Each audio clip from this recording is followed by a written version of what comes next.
Scientist द्वारा meditation करने वालों के ब्रेन पर एक रिसर्च की गई और उसमें ये देखा गया है कि जो लोग रेगुलर बेस पर मेडिटेशन करते हैं उनके ब्रेन में ग्रे मैटर का वॉल्यूम ज्यादा होता है। अभी ग्रे मैटर क्या होता है? देखो, हमारा जो ब्रेन होता है वो मेनली दो टिश्यूज मिलकर बना होता है, जिसमें 60% पार्ट व्हाइट मैटर का होता है और 40% पार्ट ग्रे मैटर का होता है। और इसी 40% पार्ट में हमारे ब्रेन के ज्यादातर न्यूरॉन्स होते हैं। और एक ग्रे मैटर हमारे ब्रेन का वो पार्ट है जो कि रिस्पॉन्सिबल होता है memory, decision making, self control. और इंसानी दिमाग में ग्रे मैटर जितना ज्यादा रहेगा हमारा ब्रेन उतना ही ज्यादा जवान रहेगा, आपकी मेमोरी तेज होगी और हम बेटर डिसीजन ले पाएंगे। देखो, हमारे ब्रेन में न्यूरॉन्स के कनेक्शन से बहुत सारे नेटवर्क्स बनते हैं और इन्हीं में से एक नेटवर्क है DMN, डिफॉल्ट मोड नेटवर्क। और ये जो नेटवर्क होता है ये हमें प्रेजेंट के बारे में सोचने नहीं देता है और पास्ट और फ्यूचर के बारे में सोचने पर मजबूर करता है। यानी कि ये जितना कम एक्टिव रहेगा हमारा फोकस एक टाइम पर उतना ही ज्यादा रहेगा, हमारी कंसंट्रेशन इंप्रूव होगी। और रिसर्च में ये भी देखा गया है कि जो लोग रेगुलर बेस पर मेडिटेशन करते हैं उनके DMN में बहुत ही कम एक्टिविटी होती है। और रिसर्च में ये भी देखा गया है कि जो लोग मेडिटेशन करते हैं उनके हिप्पोकैम्पस की कॉर्टिकल थिकनेस बड़ी होती है। हिप्पोकैम्पस हमारे ब्रेन का वो पार्ट होता है जो कि मेजर प्रोसेस जैसे कि लर्निंग, मेमोरी में बहुत इंपॉर्टेंट रोल अदा करता है। मेडिटेशन के फायदे के बारे में अगर हम बात करने बैठेंगे तो 2 घंटे हो जाएंगे और वो मुझे आपको बताने की जरूरत बिल्कुल भी नहीं है। इस वीडियो का मेन पर्पस ये है कि मैं आपको कुछ ऐसे मेडिटेशन के बारे में बताऊंगा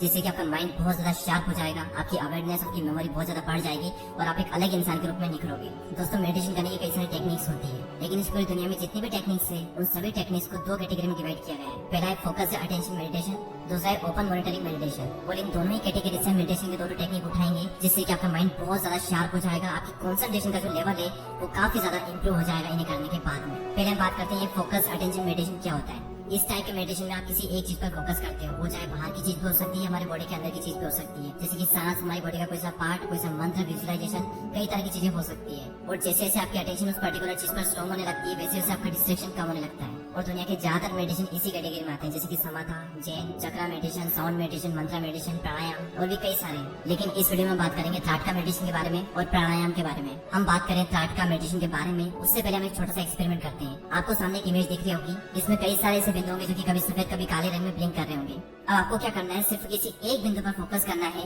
और पूरे फोकस से सिर्फ उसको देखना है। और जब 3 या 4 सेकंड तक आप उस बिंदु को देखोगे तो आप देखोगे कि सारे जो बिंदु हैं उन्होंने ब्लिंक करना बंद कर दिया है। मैं आपको एक और एग्जांपल देता हूँ, आप इस इमेज को देखिए। आप जब इस इमेज को देखोगे तो अलग अलग जगह देखने पर आप पाओगे कि सारे जो चक्र हैं वो घूम रहे हैं, लेकिन जब आप किसी एक चक्र पर फोकस करोगे तो आप देखोगे कि सारे जो चक्र हैं उन्होंने घूमना बंद कर दिया है। अब इस एक्सपेरिमेंट से मैं आपको समझाना क्या चाहता था, अगर आपकी दृष्टि स्थिर है तो आपका दिमाग भी स्थिर हो जाएगा। अगर आपको अपना दिमाग स्थिर रखना है तो उसके लिए पहले आपको अपनी दृष्टि स्थिर रखनी होगी। हमारी 5 इंद्रियों में से दृष्टि ही एकमात्र ऐसी इंद्रिय है जो कि सबसे ज्यादा शक्तिशाली है। हमारी इंद्रियों द्वारा जितनी भी जानकारी हमारे दिमाग तक जाती है उसमें 80% हमारे आंखों से आती है। और ये तो मैंने आपको बताया कि हमारी आंखों का और दिमाग का क्या संबंध है, लेकिन इसका त्राटका मेडिटेशन से क्या ताल्लुक है। तो अब हम फाइनली बात करते हैं कि त्राटका मेडिटेशन कैसे किया जाता है। इसके लिए आपको एक शांत जगह पर बैठकर अपने पाँव फोल्ड कर लेना है। आपको अपनी पीठ बिल्कुल सीधे रखनी है और अपने एक हाथ इतनी दूरी पर बिल्कुल आंखों के सामने, ना ज्यादा ऊपर ना ज्यादा नीचे, सामने आप कुछ भी रख सकते हो, चाहे ग्लास, पेन या फिर सिंपल सफेद दीवार पर एक डॉट बना सकते हो या फिर मोमबत्ती का यूज भी कर सकते हो। तो अपने एक हाथ की दूरी पर आंखों के बिल्कुल सामने, ना दाएं ना बाएं ना ऊपर ना नीचे, बिल्कुल सामने कोई बिंदु रखें या फिर कुछ भी चीज रख लें और उसको आपको देखते रहना है। और अगर आप मोमबत्ती का यूज कर रहे हैं तो ध्यान रहे कि रूम में हवा नहीं चलनी चाहिए वरना आपका ध्यान जो है वो भटकेगा। तो कुछ भी सामने रख दें और अपनी आंखों से उस चीज को बिल्कुल सीधे सीधे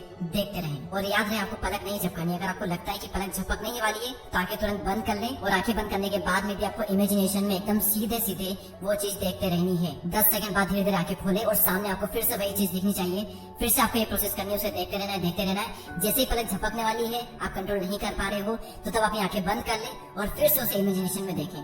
फिर 5 से 10 सेकंड के लिए आंखें बंद करें, फिर से उसे खोलें और फिर से उस चीज को देखते रहें। अब इस मेडिटेशन को करने से हमारे दिमाग पर क्या फर्क पड़ेगा। जब हम अपनी आंखों से दाएं तरफ देखते हैं तो हमारे मस्तिष्क का राइट हेमिस्फीयर एक्टिव हो जाता है और जब हम अपनी आंखों से बाएं तरफ देखते हैं तो हमारे दिमाग का लेफ्ट हेमिस्फीयर एक्टिव हो जाता है। लेकिन जब हम त्राटक मेडिटेशन करते हैं हमारी जो आंखें होती है वो बिल्कुल सेंटर में होती है, जिसकी वजह से हमारे दोनों हेमिस्फीयर एक साथ एक्टिव हो जाते हैं, जिससे कि हमारी स्मरण शक्ति, चीजों को समझने की, प्रॉब्लम सोल्व करने की एबिलिटी बढ़ जाती है और साथ ही साथ आपका फोकस एंड कंसंट्रेशन भी काफी हद तक बढ़ जाता है। अब फोकस अटेंशन मेडिटेशन के अंदर हम एक और मेडिटेशन के बारे में बात करते हैं जो कि दुनिया का सबसे ज्यादा इफेक्टिव मेडिटेशन है हमारी कंसंट्रेशन और फोकस को बढ़ाने के लिए, जिसे हम कहते हैं प्राणायाम। क्या आपको पता है कि मेडिटेशन में और प्राणायाम में हमें हमारी सांसों पर फोकस करने को क्यों कहा जाता है? ऐसा माना जाता है कि जितनी गहरी आपकी सांस होगी आपका दिमाग उतना ही ज्यादा तेज होगा और ये बात साइंटिफिकली प्रूवन भी है, क्योंकि जब आप सांस अंदर की ओर लेते हो तो आपका ब्रेन का एक पार्ट लोकस कोरिलेस में एक्टिविटी बढ़ जाती है और जब आप सांस छोड़ते हो तो आपके लोकस कोरिलेस में एक्टिविटी कम हो जाती है। इसी तरह जब कोई इंसान छोटी छोटी सांसें लेता है तो ब्रेन का यह जो पार्ट है ये हाइपर एक्टिव हो जाता है, जिसके चलते हमारे ब्लड में नॉन एड्रेनलिन हार्मोन रिलीज होने लगता है और आपका हार्ट रेट और स्ट्रेस लेवल बढ़ने लगता है, जिसके चलते ब्लड में कोर्टिसोल की मात्रा बढ़ जाती है। और कोर्टिसोल एक स्ट्रेस हार्मोन है और इसका हमारे ब्रेन पर बहुत ही बुरा इफेक्ट पड़ता है, क्योंकि ये कई सारे न्यूरॉन्स को डैमेज कर देता है जो कि बहुत ज्यादा रिस्पॉन्सिबल होते हैं याददाश्त और लर्निंग के लिए। और वहीं दूसरी ओर जब आपकी सांसें लंबी और गहरी होती है तब आपका ब्रेन लिमिटेड अमाउंट में नॉन एड्रेनलिन हार्मोन रिलीज करता है, जिससे कि आपका हार्ट रेट और स्ट्रेस लेवल नॉर्मल रहता है और आपके ब्लड में कोर्टिसोल हार्मोन हार्मोन रिलीज नहीं होता है, जिससे कि आपके ब्रेन के जो न्यूरॉन्स है वो डैमेज नहीं होते और आपका ब्रेन धीरे धीरे और ज्यादा शार्प होने लगता है, आपकी याददाश्त स्मरण शक्ति बढ़ने लगती है। अब यहाँ पर सवाल आता है कि प्राणायाम करने का सही तरीका क्या है, प्राणायाम किया कैसे जाता है। सबसे पहले आपको कंफर्टेबल होकर बैठ जाना है। शुरुआत में आपको नॉर्मल जैसे आप सांस लेते हो वैसे ही लेना है। उसके बाद में आपको थोड़ी लंबी सांस लेना है और फिर आपको ऐसी सांस लेना है जिससे कि आपका पेट और आपका जो चेस्ट है वो दोनों एक्सपेंड हो जाए। ऐसा करने से आपके ब्लड को सफिशिएंट अमाउंट में ऑक्सीजन मिल जाती है और आपका ब्लड प्रेशर और हार्ट रेट दोनों ही नॉर्मल हो जाएंगे। तो आपको एक लंबी गहरी सांस लेनी है, 5 सेकंड तक उस सांस को होल्ड करना है। उसके बाद में धीरे धीरे उसे मुंह से छोड़ना है। तो प्राणायाम में आपको गहरी सांस लेते रहना है और अपना पूरा फोकस सांसों पर रखना है। अब इससे होगा क्या, देखो हमारी बॉडी में एक नर्व होती है जिसे हम वेगस नर्व कहते हैं, जो कि हमारी बॉडी के लगभग सभी ऑर्गन से कनेक्टेड होती है और इसका हमारे ब्रेन से और गट ब्रेन से डायरेक्ट कनेक्शन होता है। तो जब आप डीप ब्रीथिंग करते हो तो ये जो नर्व है ये एक्टिव हो जाती है, जिससे कि हमारे सभी ऑर्गन तक सही सिग्नल पहुंचते हैं। तो आपका माइंड शांत और ज्यादा क्लियर होने लगता है। इसी के साथ आपकी जो गट फीलिंग है वो भी इंक्रीज होने लगती है।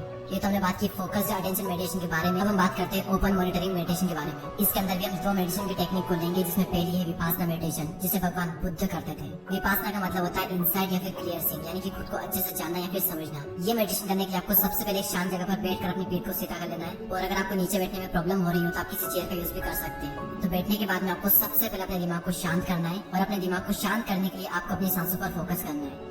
उसके बाद में आपको अपने आसपास जितनी भी एक्टिविटी हो रही है उन्हें ऑब्जर्व करना है। याद रहे किसी भी चीज पर कोई भी लेवल नहीं लगाना है। एग्जाम्पल के लिए कुत्ते की आवाज आ रही है, गाय की आवाज आ रही है, तो आपको सिर्फ आवाज को सुनना है। ये नहीं सोचना है कि कुत्ते की आवाज आ रही है या फिर वो आवाज कर रहा है, कुछ भी नहीं सोचना है। बस उस आवाज को आपको फील करना है, बस उसे सुनना है। उसी तरीके से हो सकता है कि मेडिटेशन करते करते आपकी पीठ में पेन होने लगे, तो आपको सिर्फ पेन को फील करना है, उस पेन को एज ए डिस्ट्रैक्शन नहीं देखना है। अगर आपको सांसों की आवाज आ रही है, आपकी बॉडी में जो भी एक्टिविटी हो रही है, वो सारी चीजों को आपको सुनना है, ऑब्जर्व करना है, उनके बारे में कुछ भी नहीं सोचना है। और जैसे जैसे आप इस मेडिटेशन की प्रैक्टिस करते जाओगे, आप देखोगे कि किसी भी चीज को देखने का जो नजरिया है वो आपका बदल चुका है और आप हर चीज को एक नई क्यूरियोसिटी के साथ में देखने लग जाओगे। आपकी जो ऑब्जर्वेशन पावर है वो काफी हद तक बढ़ जाएगी इसे करने के बाद में। और इस मेडिटेशन का करने का सबसे बड़ा फायदा यह है कि आप किसी एक चीज पर ठहर पाते हो और आपका जो दिमाग है वो खुलने लगता है। आपका दिमाग इधर उधर नहीं भागता, किसी एक चीज पर ठहर जाता है और आप अपने आप को अच्छे से जान पाते हो कि आपके अंदर चल क्या रहा है। किसी भी चीज को लेकर के आपकी जो थिंकिंग है वो डीप हो जाती है इस मेडिटेशन को करने के बाद में। अब हम बात करते हैं माइंडफुलनेस मेडिटेशन के बारे में। और ये मेडिटेशन भी बिल्कुल विपासना मेडिटेशन के जैसा ही। मैं आपको बस फर्क बता देता हूँ कि इसमें और विपासना मेडिटेशन में फर्क क्या है। माइंडफुलनेस मेडिटेशन आप कभी भी कर सकते हो, कहीं पर भी कर सकते हो, कैसे भी कर सकते हो। इसके लिए आपको मेडिटेशन की मुद्रा में बैठने की जरूरत नहीं है, आपको आंखें बंद करने की जरूरत भी नहीं है। आपको बस फुल्ली अवेयर रहना है। आप कहीं पर भी बैठे हो, कहीं पर भी हो, खा रहे हो, पी रहे हो, कुछ भी कर रहे हो, आपको बस अवेयर रहना है। आपके आसपास जो भी हो रहा है उसे ऑब्जर्व करना है बस। एग्जाम्पल के लिए हो सकता है कि आप कहीं पर बैठकर या फिर खड़े होकर या फिर लेट करके इस वीडियो को देख रहे हो, तो इस वीडियो को पॉज करो और अपने आसपास देखो कि क्या हो रहा है। किसी भी चीज पर याद रहे कोई भी लेवल नहीं लगाना है। ये बिल्कुल विपासना मेडिटेशन के जैसा ही है, बस इसमें कुछ कंडीशन बदल जाती है। तो आपको किसी चीज पर कोई लेवल नहीं लगाना है। गौर करो कि आपके आसपास क्या क्या हो रहा है। कोई आवाज आ रही है तो किस टाइप से आवाज आ रही है, उस आवाज पर लेवल मत लगाना। जो आवाज आ रही है उसे फील करो। आपकी सांसों की आवाज, आपकी धड़कन की आवाज, आपकी बॉडी में क्या हो रहा है क्या नहीं हो रहा है, सभी चीजों को ऑब्जर्व करो। और एक और बात की, वो चाहे कोई सा भी मेडिटेशन हो, आपको एक बात ध्यान में रखनी है कि मेडिटेशन करते वक्त आपका ध्यान भटकेगा ही भटकेगा, क्योंकि हमारे माइंड को आदत हो चुकी है डिस्ट्रैक्ट होने की। तो मेडिटेशन करते वक्त भी आपके साथ में ये होगा तो इट्स नॉर्मल। आपको बिल्कुल भी गिल्ट फील नहीं करना है। जैसे आपका ध्यान भटके, आपको लगेगा आपका ध्यान भटक रहा है, आपको तुरंत अपना पूरा फोकस अपनी सांसों पर ले आना है। तो इन मेडिटेशन को करके देखें और प्लीज मुझे कमेंट सेक्शन में बताएं कि इनमें से कौन सा मेडिटेशन आपके लिए सबसे ज्यादा इफेक्टिव साबित हुआ है, फिर इनमें से कौन सी टेक्निक आपको सबसे अच्छी लगी और आप उस मेडिटेशन को रेगुलर बेस पर करने वाले हो। इसके अलावा कुछ ऐसी एक्सरसाइज जिनको करके आप अपने ब्रेन को काफी ज्यादा स्ट्रॉन्ग कर सकते हो। तो अगर आपने वो वीडियो नहीं देखा है तो ऊपर आई कार्ड में और डिस्क्रिप्शन में आपको उस वीडियो की लिंक मिल जाएगी। और इन वीडियोस को बनाने के लिए बहुत ज्यादा रिसर्च, बहुत ज्यादा मेहनत और बहुत ज्यादा एडिटिंग लगती है, तो इसके लिए एक लाइक तो बनता ही है। और चैनल को सब्सक्राइब करके बेल आइकन को प्रेस करें ताकि न्यू वीडियो जो है वो आप मिस ना करो। तो इस वीडियो में इतना ही। अगले वीडियो में फिर मिलते हैं, तब तक के लिए जय हिंद, जय भारत।